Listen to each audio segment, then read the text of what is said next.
नमस्कार दोस्तों, आपका हमारे YouTube चैनल में स्वागत है। सभी दर्शकों को हमारी ओर से जय श्री कृष्ण। दोस्तों, कैसे हैं आप? उम्मीद है आप सब अच्छे होंगे। आइए जानते हैं आज का टॉपिक है गरुड़ पुराण के अनुसार वैतरणी नदी कहाँ है और वह कैसी दिखती है। उससे पहले अगर आप हमारे चैनल पर नए हैं तो प्लीज चैनल को सब्सक्राइब जरूर कीजिए और बेल आइकॉन को जरूर दबा लीजिए ताकि आप तक हमारे सारे नोटिफिकेशन पहुंच सके। दोस्तों, आपका एक सब्सक्राइब भी हमारे लिए बेहद मायने रखता है। आइए आज की कहानी आज का ये टॉपिक बहुत ही ज्ञानवर्धक और प्रेरणादायक है, बहुत ही प्यारा है। आइए जानते हैं इस रहस्य को। गरुड़ पुराण के अनुसार वैतरणी नदी कहाँ है और वह कैसी दिखती है। दोस्तों, हमारे हिंदू पुराणों और हमारे हिंदू ग्रंथों के अनुसार सृष्टि के आरंभ से ही इस धरती लोक पर ये जीवन चक्र चला आ रहा है और इस धरती लोक पर जिसने भी जन्म लिया है उसे एक न एक दिन मरना ही पड़ता है। और ऐसा माना जाता है कि मौत के बाद आत्मा यमदूत अपने साथ अपने यमलोक में लेकर जाते हैं, परंतु पृथ्वी लोक से यमलोक की ये यात्रा उस जीवात्मा के लिए बेहद कठिन मानी जाती है, जिसका वर्णन हमारे गरुड़ पुराण में किया गया है। गरुड़ पुराण के अनुसार मृत्यु के बाद यमलोक में जीवात्मा को कई मार्गों से अनेक प्रकार की बाधाओं का सामना करना पड़ता है और इन्हीं बातों में से एक यमलोक के मार्ग में पड़ने वाली यह है वैतरणी नदी।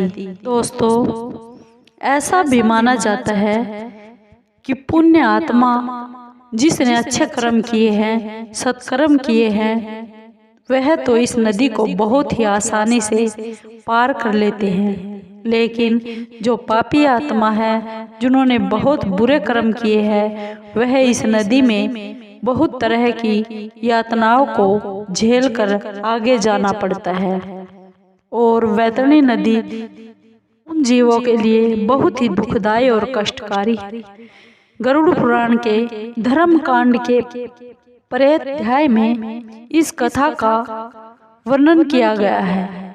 इस कथा के अनुसार एक दिन भगवान श्री हरि से पक्षीराज गरुड़ पूछते हैं, हे प्रभु, इस मृत्युलोक और यमलोक के बीच में जो यह नदी स्थित है, जिसका नाम वैतरणी नदी है, उससे जीवात्माओं का क्या संबंध है, क्या रिश्ता है और उसे इस नदी में कैसी कैसी सजाएं भुगतनी पड़ती है। पापी आत्मा इस नदी को कैसे पार करते हैं। भगवान श्री हरि गरुड़ से बोले, हे गरुड़, यमलोक के मार्ग में स्थित यह वैतरणी नदी देखने में बहुत ही रौद्र है, भयानक है, और जो भी पापी आत्मा अपनी मृत्यु के बाद इस नदी से होकर गुजरती है, उसे बहुत भयभीत कराती है, बहुत डराती है।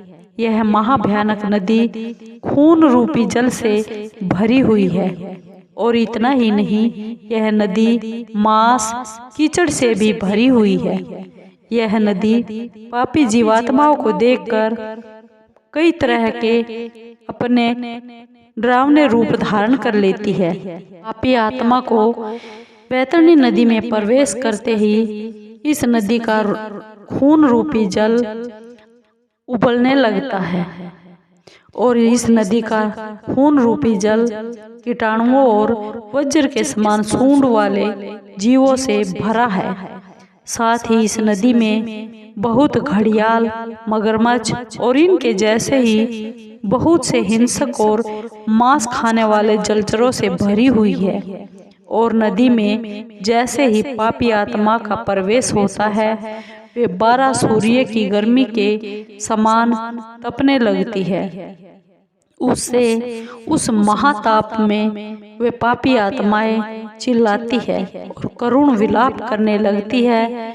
उस ताप के कारण पापी आत्मा अपनों को पुकारती है, और जब उसके पास कोई भी अपना वापस नहीं आता तो वह भयंकर गर्मी में तड़पने लगती है और इधर उधर भागने लगती है। और जब उस ताप को वह बर्दाश्त नहीं करती, तब उस दुरात्मा उस भयंकर खून रूपी जल में वह आत्मा डुबकियां लगाने लगती है। फिर भगवान कहते हैं कि हे गरुड़, कुछ जीवात्माएं ऐसी भी होती है जिन्हें मौत के बाद इस वैतरणी नदी में हमेशा रहना होता है। जैसे कि जो अपने जीवन में आचार्य, माता पिता, गुरु और अन्य वृद्ध जनों का अपमान करते हैं, उसे इस महानदी में हमेशा के लिए रहना पड़ता है। और इसके अलावा जो जीवात्मा अपने जीवन काल में पवित्रता, धर्मपरायण पत्नी और सुशीला पत्नी का त्याग करते हैं, उनको भी इस महानदी में हमेशा के लिए वास होता है।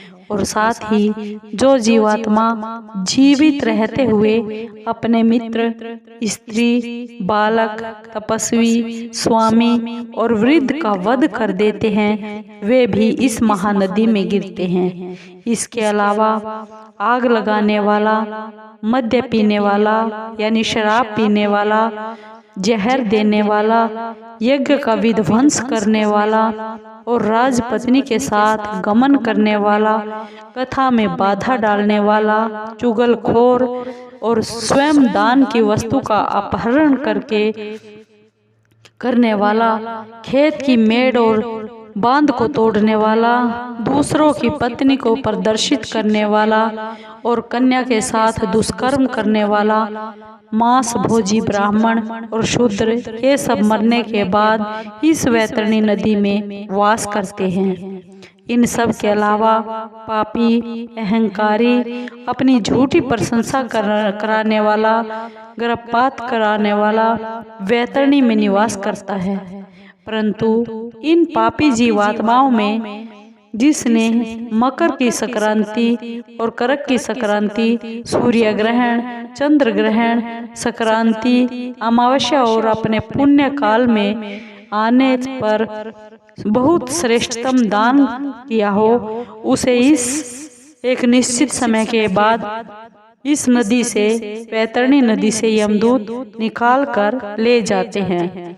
यानी कि जो उनके लिए पाप कर्मों का समय निश्चित होता है, उतने दिन तक वो वैतरणी नदी में रहते हैं। और जब उनके अच्छे कर्म जागृत हो जाते हैं, दान कर्म जागृत हो जाते हैं बचे हुए, तो उनको उस वैतरणी नदी से बाहर निकालकर यमलोक ले जाया जाता है। इसलिए सभी प्राणियों को चाहिए कि वे जीवित रहते हुए अपने जीवन काल में ही दान कर्म और धर्म को कर ले।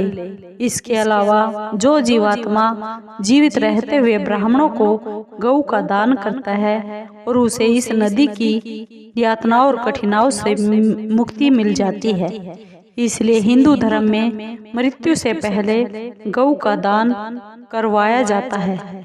ऐसा माना जाता है कि गौ का दान करने से आदमी उसी गाय की पूंछ पकड़कर इस वैतरणी नदी को पार करके ले चलता है और उसके सुकर्म सत्कर्म के प्रभाव से परलौकिक सुख की उसे प्राप्ति होती है।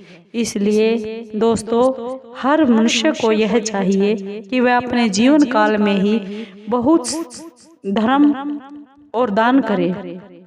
अधिक से अधिक धर्म का संग्रह करे, जिससे कि उसे मृत्यु के बाद भी किसी तरह का कष्ट ना झेलना पड़े, क्योंकि एक मनुष्य जन्म ही, मनुष्य योनि ही एक ऐसी योनि है जिसमें उसको समझ की ये शक्ति दी गई है कि अच्छा कर्म करने से मुक्ति होती है, प्रभु का भजन करने से मोक्ष मिलता है, और बुरे करने से फिर इसी वैतरणी नदी में फिर से प्रवेश करा दिया जाता है और हमेशा के लिए वहीं पर वास होता है।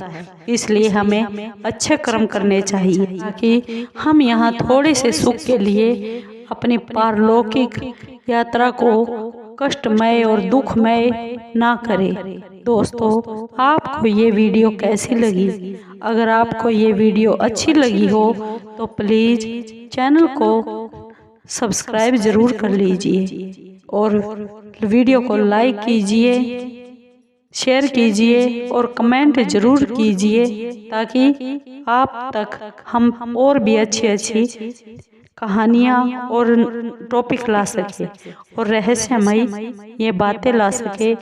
दोस्तों, धन्यवाद।